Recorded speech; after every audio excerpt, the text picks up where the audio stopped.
staying in South Africa, let's get more on the issues surrounding the purported installation of a Nigerian community leader in an area of South Africa, an incident that has caused tensions. We're now being joined on the program by the president of the Ohanaeze Ndigbo South Africa chapter, Dr. ABC Okoko. Welcome to the program. Good evening, viewers. Right. Let's first start. Has the issue about the installation or coronation been resolved now? Yes, thank you very much. In the first place, when you introduce this particular topic, you use the word a sort of installation, but actually we did not install. I think the issue is in the choice of words. Most people interviewed or most people use to express what they feel is what happened that day. But anyway, what I'm trying to say is that we never coronated any person or crowned any person. What we did was to decorate one of our own to actually help build relationship within our community and maybe to some extent the host community. So it was misrepresented. In fact, it went viral and became a fake news, which you know that is what sells nowadays. So when the locals got that kind of information on the social media, they reacted with anger. And to be honest with you, as Ohanaeze Ndigbo South Africa, we are very sad for the development and the consequences of what the interpretation of that particular event, which is a private event, had led to. Right. And what did the organization do in the immediate aftermath to de-escalate tensions and to correct the misinformation, as you've put it? Thank you. We've actually tried to reach out to that particular kingdom where this event took place. We've been trying to get hold of the king called King Zandile. The kingdom is Amaharabe Kingdom. Why it took time, let me put it that way, was that we've not been given proper guidance on how to reach that particular king. Because South Africa is a vast country in terms of geography, and in terms of the area, they have several kingdoms.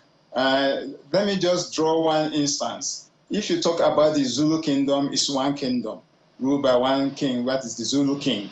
But when you talk about the Amxhosas, you will find that there are other kingdoms there. Something we can say in terms of what also happened in Nigeria, where you have autonomous communities, maybe in the southeast. So that's how it is. So to locate that particular king, we were not guided properly when we wanted to reach out. But now we have started engaging. We have started making some kind of reach out to be able to iron out the misconception and also present the matter the way it is. In fact, the first thing we did when we saw that particular viral video on air, we sent out our disclaimer.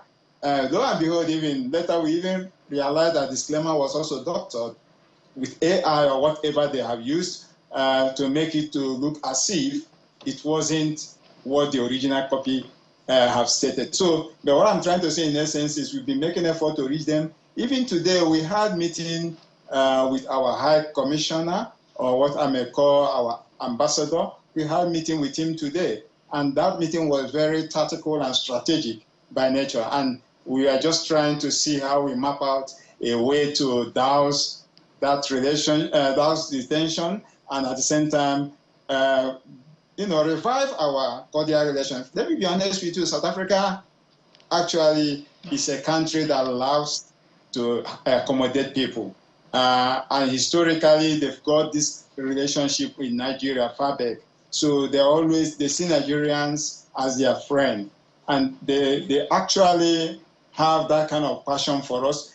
And then at the end of the day, remember, even if it's in a family, there's always a tendency that there will be a sort of misunderstanding and maybe a sort of quarrel. So that is exactly what's happening. So I wouldn't like us to take it out of context. What I would say is generally we have reached out and we will continue working on that to fix the issues. And actually we have also publicly yesterday, I was able to let the country know that Ohanaeze regrets whatever has happened to in that particular area.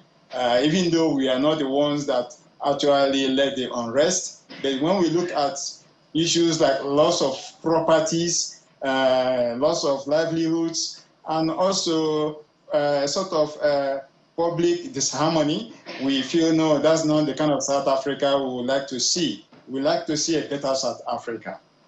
Right, and there was a lot of violence and damage to property. Are you working with the commission and, of course, NIDCOM boss to, take accountability for some of this damage, or who is going to, take responsibility for that? Well, as I'm sitting here, we are not looking at the taking accountability, the measure.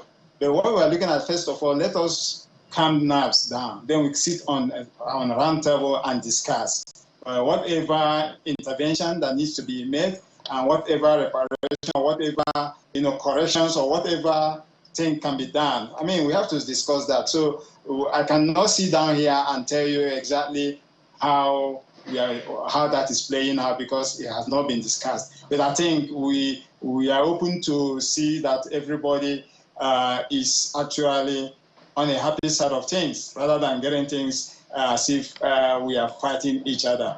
I mean, we are all African brothers and sisters, so we have to live side by side in peace and coexist. Those of us who are already here, they have to also feel safe. And also the community where we reside, the host community, they need to be very comfortable and trust Nigerians, especially Igbos, as being their neighbors. Right. Dr. Okoko, thanks again. I really appreciate for having me. Thank you.